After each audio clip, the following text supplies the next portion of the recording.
And Poppy dropped the number every package I moved. It was my 10th grade year. Gun and turn, real tough till I burn them like 100 perms. Yes, you get slaughtered, but the tech of the quarter. The goons that fall back. See, I'm a small nigga, but I fuck with them tall gats. Ain't going down out here with me and Reed, man. That shit ain't about none. That shit like a wrestling match or something, man. The shit popping. What's up, world? We at the Live to Be Legendary podcast. It's your boy Fresh the Legend. I got my co-host Scoe. Today, instant Philly classic, y'all.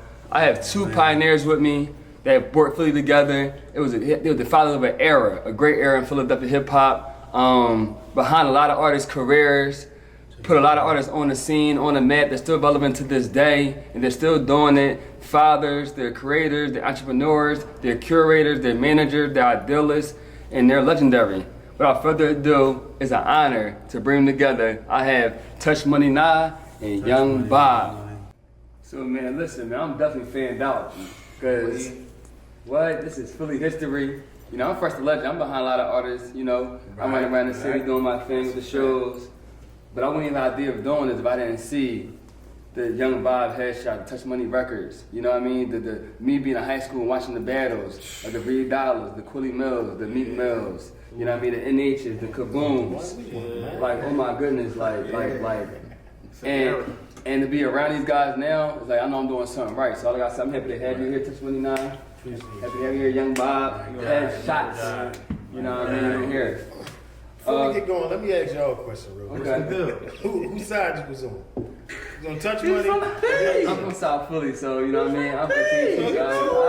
Touch Money. We take that. But it was hard, man. I ain't gotta ask you. You got the shirt on. No, I ain't gotta ask you. It's all right. Cool then. That's what I'm saying. You can line me right out. You know what I'm saying? What this going on, man? I'm saying West Philly. Oh, yeah. You running around West Philly side. I think that was probably one of the best times in Philadelphia. That was a great time. Like, it was, even though it was like battles of people going to war, nobody got hurt with no violence. Like, it brought the city together for real. Like, it brought west, north, south, west, uptown. I didn't even know about a lot of parts. And then what was so historic about it is, like, I only know about Top of Hockey and Morton because of Cheap Raw, Brickyard, Vodka. Now when I go to certain areas, I think about artists and not the area. You know, like 36 Charlie, Reed Dollaz, 36 Charlie, oh my God, Stamps. Like y'all made areas. Y'all see how they had to get Top Class to help them out? Y'all beat that. We ain't gonna talk about that. You see that though, right? They ain't get them. They was already there, man. You know oh man. We're gonna get into all that. Before we get into that, right at it. I want to know, because I know y'all as Young Bob Headshots, Touchmoneyna, but who were y'all before the brand? Right. Like before the brand, like who were y'all before the brand? To be honest, me, I was a convicted felon. I was a convicted felon before, and I actually was looking to the music to get me out the streets. It was a lot, like I had a lot going on, so I don't know where I would be if I didn't get pulled into dealing with the music. I mean, I was on the road with something crazy. So you was in the streets heavy. Yeah. So with that, how did the Touch Money start? From through the streets. All right, listen. Outside of the rap stuff, my crew, we was talking about this off camera. I mean, they pulled me out of the streets actually. They put me on some paper and we was doing some nice things legally. And we was doing Freestyle Friday and Cypher Sunday. And on Friday, Kaboom would win. Sunday, Bees would win. And it was every week. And I said, yo, we might as well just start going to the studio and doing that. And this is how we linked up with Top Class also. That same week where we real quick, difference between Top Class and Touch Money, so people don't know. There's really no difference, but it is a difference. It's Reed started off Top Class. Reed was Top Class, Rain Man, Eddie Morris, and somebody else. Yeah, Rain Man, Eddie Morris. Grippas. Oh, Frank. Okay, Frank. But Grippas, he's more Touch Money.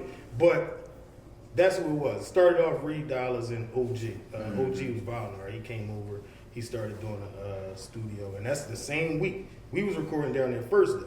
We did Kaboom CD and NH CD, and we took a little week off, or a couple of weeks off. Boom ended up battling Reed, and once we started recording again, Reed ended up being down top class. So that's how that went. That's how we was just tight ever since. So there's really no difference. Okay. It was all our home studio, and we just got tight from there.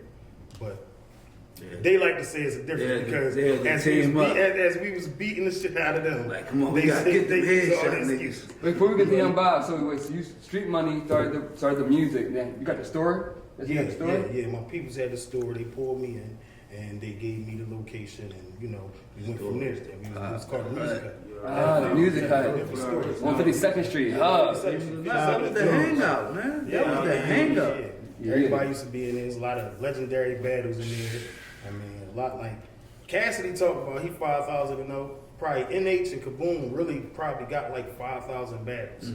5,000 random battles that they probably don't even remember. So everybody that came in, yo, I rap, I'm trying to do you battle? You battle? Yeah, I'll beat anybody. Yo, battle him. It'll be 8 sitting over there writing the records. Be Boom sitting over there, they standing. Sitting in the corner out there. Exactly.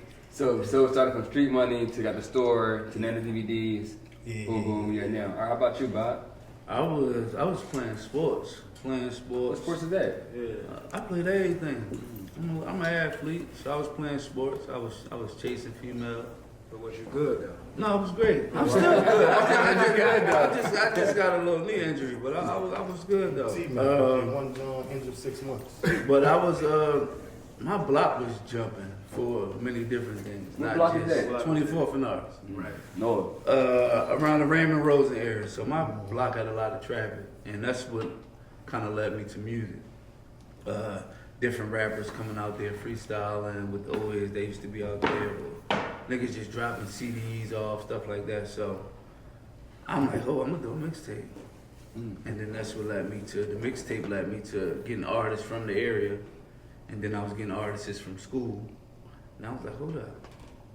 I'm gonna go to A school. Everybody, whoever had a school like Gratz, I had some people at Gratz. So they would get artists from their school. That's what we gonna sell all these in Gratz.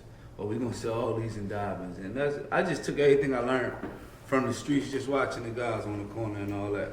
I ain't never want to go to jail. Stuff I like not in jail, you know what I'm saying? Right. So I dibbled and dabbled, but I wasn't a full time, you know what I mean? Right. So I got into music, but I was parties, I was driving young, so I was all over the city. So that's how I got to know a bunch of people.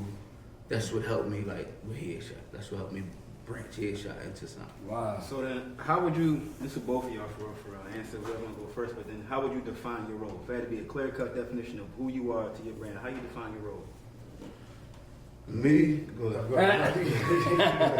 Everybody used to like to call me like the manager and all that, but I wasn't never a manager. And I say that because manager is more of the business side. Right. And I wasn't in it for business. Still to this day. Right. Like if we working with each other, we family. Right. So that's why like I take people I work with, like they become family. They call my mom, call my dad, all that kind of stuff. So I always say a mentor. I was an artist mentor. Yes, I was the CEO and founder of Headshot Records and all that. Well, still is. And I just say mentor though. And that's crazy that you say that because I feel the same way about myself. Because I like I said, I was like in the streets. I was a convicted felon. So I look at these guys like, all right, stay away from that. Y'all got a talent. Y'all can rap. Right. I mean, stay away from that, and I can keep y'all out of that. Whatever I'm doing, don't worry about what I'm doing. You can use whatever I'm doing to keep you away from what I'm doing. I mean, keep you away from it. So I always look at myself like a mentor, uncle, big brother, and all that type of stuff. Even till now, the people that I'm dealing with now, I do the same thing with them now. As you should. So like, we got y'all sitting next to each other now. I'm gonna go back to when I was a young boy, and you talk about beef between your squads. Like, I really real life thought it was a real live beef. Like, folks it was serious. Somebody going down, all that. So tell me, like, for the folks too that want to know, like, was it real beef or was it like manufactured beef for publicity? Some of the beef was smoked. Some of the beef some of them they wanted smoke. They used to come down to the store every day. Listen, we hung in the store. The hut was our hangout. On one of the battles, right? I don't even know if everybody noticed this. On one of the joints, my man Jeff from the Muscle DVD, when they spazzing out, It's like 4 of us in there. I wasn't there, but my homie, you'll see a nigga in the back with a headshot shirt on. I think Dan. So they bought Don was there. Because we used to go in there just to play the game, play Madden Live, 2K, whatever. Right. Niggas used to be betting on the game. Yeah. And that was really the hangout. But nigga came out, Jeff came out with the camera, they did that. So you'll see him in the back. We're gonna go back to that clip. You'll see a headshot shirt in the background. Nigga just laughing like, damn, they buying me on nothing. But that's how that shit was though. Shout out to Meeks too, man. Yeah, seeing bro. Like I want to. Some of the beef would look like. Some of them, if they caught each other by themselves, it probably would have been something. Bro, but right. a lot of times they was with us. And as spectators is like, all right, I went to school in North Philly. I'm from South Philly. Yeah. It was serious. Yeah, Like who you repping? Where you from? You couldn't be from South Philly and rep North artist or be from West rep a Southwest artist. Like it was territorial. But what I want to give y'all flowers with right now was like, you gotta realize during that era we was in it, so we didn't know, but. Y'all was breaking artists. Without y'all, I ain't gonna lie, without y'all, Meek Mill wouldn't have his shine. You know what I'm saying? Because shout out to Meek. Shout out to the Hounds. The Hounds. But it's off of y'all platform that Everybody said love. Shout out Love. Shout out Love. I seen Lil the other day. You seen Lil? I seen Lil the other day. I need to see Lil. I seen Lil the other day. About Love the other day. Yeah, I mean, they all good. But let me tell you, listen, without y'all platform, Meek wouldn't have had the light he had. You know what I'm saying? And I'm saying Meek because he the one that made it. Yeah. Like, he the one that, like, Lil Uzi came after. Like, he was made it. But y'all still got the Reed Dollaz who's popping, the Quilly Millz who's popping, you know what I mean? The NH who's popping, the Kingmakers who's popping, D Jones who's popping. You know what I mean? So y'all the fathers, and that's why I want to give y'all flowers. Like Hattie too. Like Hattie was rocking and rolling. And this is like before drill music, but y'all kind of saved Philly because people done dying crazy about it. Think about